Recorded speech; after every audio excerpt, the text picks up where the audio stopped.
చల్లి ఈ 100 పడకల మలినమైన 100 పడకల ఆసుపత్రిని మేమందరం కార్యకర్తలు ఇక్కడికి వచ్చి అలుపు చల్లి దీన్ని పునీతం చేసినాం.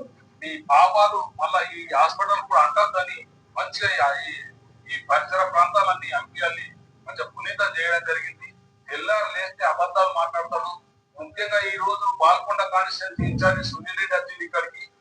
ఏ ముఖం పెట్టుకొని ఇక్కడికి వచ్చిన మాట్లాడుతున్నావు అనేది ఈ సందర్భంగా టిఆర్ఎస్ పార్టీ పక్షాన భీమ్గల్ మండల ప్రజల పక్షాన భీమ్గల్ మండలంలో ఉన్న అన్ని గ్రామాల ప్రజల పక్షాన నేను హెచ్చరిస్తా ఉన్నా. సునీల్ రెడ్డి గారు ఎందుకు వచ్చారు, ఎందుకు మాట్లాడుతున్నారు అంటూ. ఇవాళ రాష్ట్రంలో కేంద్రంలో బీజేపీ ప్రభుత్వం ఉంది, రాష్ట్రంలో రేవంత్ రెడ్డి కాంగ్రెస్ ప్రభుత్వం ఉంది.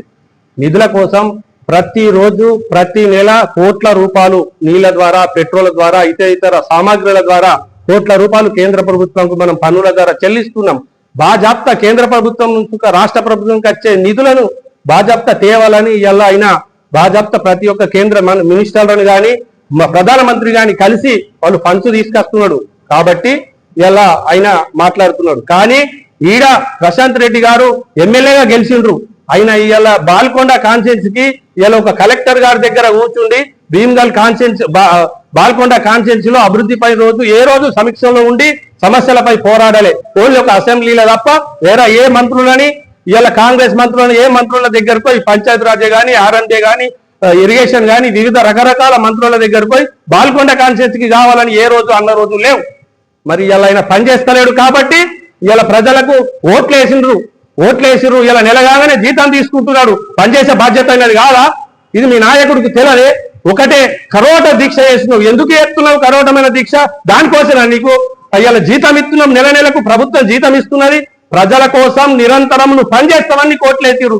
జీతం తీసుకొని అసెంబ్లీలో మాట్లాడంగానే నేను మాట్లాడినాని లేచిందండి ప్రభుత్వాన్ని బదనాం చేసే విధంగా ఇవాళ నువ్వు పోరాడుతున్నావు తప్ప ఇలా బాల్కొండ నియోజకవర్గంలో అభివృద్ధి పనుల కోసం ఏ రోజు రాష్ట్ర మంత్రివర్యుని కానీ ముఖ్యమంత్రి గారి రోజు ఖర్చిన రోజులు ఉన్నాయే.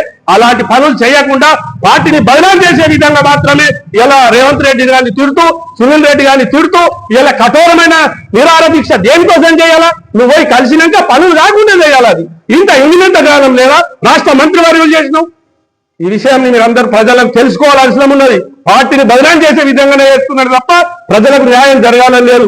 10 సంవత్సరాల అధికారంలో ఉన్నది. 2022లో మాత్రమే 100 పడకల ఆసుపత్రి ఇచ్చిండు. కేసీఆర్ గారు ఏమన్నారు? ఇవాళ కేజీ నుంచి పీజీ దాకా నేను చేస్తా అని చెప్పిండు. గరీబులకు, ఎస్సీ ఎస్టీ దళితులకు ముఖ్యమంత్రిని చేస్తా అన్నాడు. ఎస్సీ ఎస్టీ దళితులకు 3 ఎకరాల భూమిని ఇస్తా అన్నాడు. ఇవాళ దళిత బంధు చెప్పి ఇలా భీమ్గల్ మండలంలో ఇంత పెద్ద జనాభా దళితులు ఉన్న మా జనాభాలో ఓన్లీ కుక్కల్ గ్రామానికే ఇచ్చిండు. మరి ఇలా ఏ రోజు కూడా ఈ విషయం మీద ఎవరైనా మాట్లాడిందా? మాట్లాడితే గొంతులు ఎక్కినావు, అక్రమ కేసులు పెట్టినావు, గంజాయికి పూర్తి స్థాయిలో సహకరించినావు, అక్రమ గంజాయిలకు చేసినావు. ఇలా విద్యార్థులకు, చదువుకున్న విద్యార్థులకు ఉద్యోగాలు రాలేని పరిస్థితి ఇలా మీ ప్రభుత్వంలో. ఇలా గంజాయికి పూర్తి సహకారం చేస్తూ ఇలా పిల్లలకు ఆడుకుందామని స్టేడియం లేదు. ఇవాళ రాక నీ వేల్పూర్లో 40 ఎకరాల భూమి కొన్నావు. అదే భీమ్గల్ 10 ఎకరాల భూమి స్టేడియంకు కొంటే ఈ రోజు పిల్లల గ్రౌండ్ ఉంటుంది. ఇవాళ గ్రౌండ్ లేదు, చదువుకున్న వాళ్ళకు ఉద్యోగాలు లేవు. ఇవాళ చదువుకున్న వాళ్ళకు ఉద్యోగాలు లేక గంజాయి సప్లై చేస్తే వారికి పోలీస్ శాఖకు మీరు మద్దతు ఇస్తూ వాళ్ళని అక్రమాలకు పాల్పడే విధంగా పాల్పడ్డావు. ప్రశాంత్ రెడ్డి, ఈ పాపం నీకు వడ్డుతుంది. ఇవాళ అందరూ అంటున్నారు, ఇవాళ మా సునీల్ రెడ్డి అంటున్నారు 2 సార్లు ఓడిపోయిండు, నీకు ఇలా ఎప్పుడు గెలలేవని ఇలా గౌరవ మా మండలాధ్యక్షుడు, టిఆర్ఎస్ మండలాధ్యక్షుడు మాట్లాడుతున్నారు. మరి ప్రశాంత్ రెడ్డి 1 నెంబర్ గెలిచిండా, సర్పంచ్ గెలిచిండా? అయినా పుణ్యం ఇవాళ తండ్రి సురేందర్ రెడ్డి గారి పుణ్యంలో ఇవాళ నీకు ఆ దీక్షతో కేసీఆర్ దయతోని నువ్వు ఇవాళ ఎమ్మెల్యేగా గెలిచినావు 2 సార్లు. ఆ ఎమ్మెల్యే ఎట్లా గెలిచినావు మాకు తెలియదు. కాంగ్రెస్ వాళ్ళు, బీజేపీ వాళ్ళని ఎంతమందిని ఎర్ర జెండాలని కట్టుకుంటే ఇలా నువ్వు నిజంగా గెలిచినావు. ధర్మంగా గెలిచింది నీ గెలుపు కాదు. ఇప్పుడు చెప్తున్నాం ధర్మంగా గెలవాలా.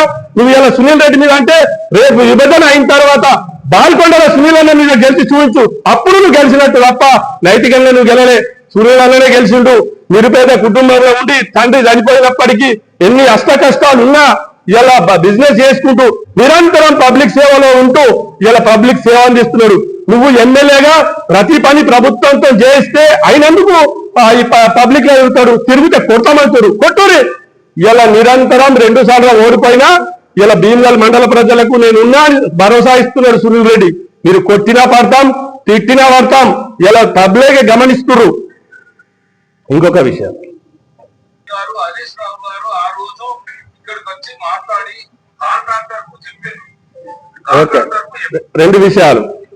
వీళ్ళకు హక్కలు, బుద్ధి, సిగ్గు, మానం, లజ్జ ఏమన్నా ఉన్నదే? హరీష్ రావు ఇలా ఫస్ట్ ఇది మాట్లాడదాం. మన ఇందిరమ్మ ఇళ్ళ గురించి మాట్లాడుతున్నాడు. ఇందిరమ్మ ఇల్లు ఇలా డబుల్ బెడ్రూమ్ ఇస్తాని కేసీఆర్ గారు మాట్లాడుతున్నారు. డబుల్ బెడ్రూమ్ ఇచ్చిన మన భీమ్ గల్లా 293 ఇల్లు కట్టిరు. బడా భీమ్ గల్లా 116 కట్టింది. 10 సంవత్సరాలలో కట్టిండ్రు అవి. కానీ రేవంత్ రెడ్డి ప్రభుత్వం వచ్చినాక కాంగ్రెస్ పార్టీ ఇన్ఛార్జి హయాంలో ఇలా భీమ్గల్ మండలే తీసుకుంటాం. కాన్సెన్స్ అద్దు, భీమ్గల్ మండల్లో 500 ఇళ్లకు మంజూరు చేసిన ఘనత ఇలా సునీల్ రెడ్డి. ఇలా సిగ్గు తక్కువలా సోయి లేదా, మీ నాయకుడు సోయి లేదా, మీకు సోయి లేదా? ఆన్లైన్ లో చూసుకోరి. ఎండీ గారిని, సిఓ గారిని, కలెక్టర్ని అడుగుర్రి. 400 ఇండ్లు కంప్లీట్ అయినాయి, 450 ఇండ్లు కంప్లీట్ అయినాయి. 500 మంజూరు అయితే అందులో 4 లక్షల పేమెంట్ అయినాయి. తెలుసుకోరి. సిగ్గు, మానం, లజ్జ మీకు మీ నాయకుడికి ఉండాలా? ఖబర్దార్ మా సునీల్ అన్నని ఇంకోసారి మాట్లాడితే చర్చకు దేనికన్నా రెడీ. మీ మీద ఇప్పటిదాకా మాట్లాడలేమనుకోతుర్రి. మీరు సోషల్ మీడియాలో అక్రమంగా ఉసుకే రావాలని చెప్తున్నారు. ఉసుకే రావాలని సునీల్ రెడ్డికి ఎలాంటి సంబంధం లేదు. అన్ని గ్రామ కమిటీలు, విలేజ్ కమిటీలు వాళ్ళు వారే స్వయంగా జరిపించుకుంటారు. మీరు ఇలా సోషల్ మీడియాలో కానీ, పత్రికల మీడియాలో కానీ ఏ రోజు సుగా సునీల్ అన్నకి సంబంధం లేదు. ఇంకా నెక్స్ట్ హరీష్ రావు, మనము ఇలా ప్రశాంతన్న కన్నా మన మండల అధ్యక్షుడి కన్నా సోయి, లజ్జ, మానం ఉండాలా? ఎంత మంచిగా చెప్తుండు హరీష్ రావు. ఇది కాంట్రాక్టర్ చెప్పినట్టున్నదే. ఒకసారి మీరు దయచేసి ప్రశాంత్ భాయ్ జీవో ఇచ్చేదాకా జీవో ఇచ్చినాక ఏమంటున్నావు అన్నట్టు 2 రోజులు కట్టారే అంటూ 100 నెలలే కట్టాలి. 100 నెలలు కట్టాలి అంటే నాకు జల్దీ కావాలి. సరే నేను మాట ఇస్తున్నాను. మా ప్రశాంత్ అనే సహకారం ఆయన కూడా మనకు ప్రత్యేకమైన శ్రద్ధ పెట్టాడు. ఒక 8-9 నెలల్లో దావమైన కట్టి మీకు గిరాకీ చేసి పంపిస్తాం. సిగ్గు, లజ్జ, మానం ఉన్నాయో మీకేమన్నా? అది తెలుసుకోకుండా మా నాయకుల మీద బురద వెళ్తురు. ఇది ఎంతవరకు కరెక్ట్? ఇలా 8-10 రోజుల కిందట నువ్వే తిరిగిపోయినావు. నువ్వు అయిన తర్వాత తలెత్తి తిరిగిపోయిండు. కళ్ళ గెలవడతలేవా? చెవులు వినబడతలేవా? పని నడుస్తుందని నువ్వు ఇలా 10 సంవత్సరాలలో 35 కోట్లు పెట్టి దానికి సాక్ష్యాలు ఇచ్చినావు. 22 కోట్లతోని పనిచేసినామని చెప్తున్నాడు మీ అధ్యక్షుడు. 15 కోట్లు పేమెంట్ అయింది, 70% పూర్తయింది, ఇంకా 30% సిగ్గులు అర్జునాలా 10 ఏళ్లలో లాస్ట్ చిట్టా చేరిన 2023 ఎలక్షన్ అవుతున్న విధంగా 100 పడకల ఆసుపత్రికి శాంక్షన్ ఇచ్చినావు. మరి 10 ఏళ్లలో 15 కోట్లు తెస్తే ఇలా ఎమ్మెల్యే సుఖ గెలని వ్యక్తి ఇలా మహేష్ అనే సహకారంతో 2,50,00,000 పేమెంట్ ఇచ్చిన ఘనత ఇలా సునీల్ అన్నది. దాన్ని కంపేర్ చేయండి.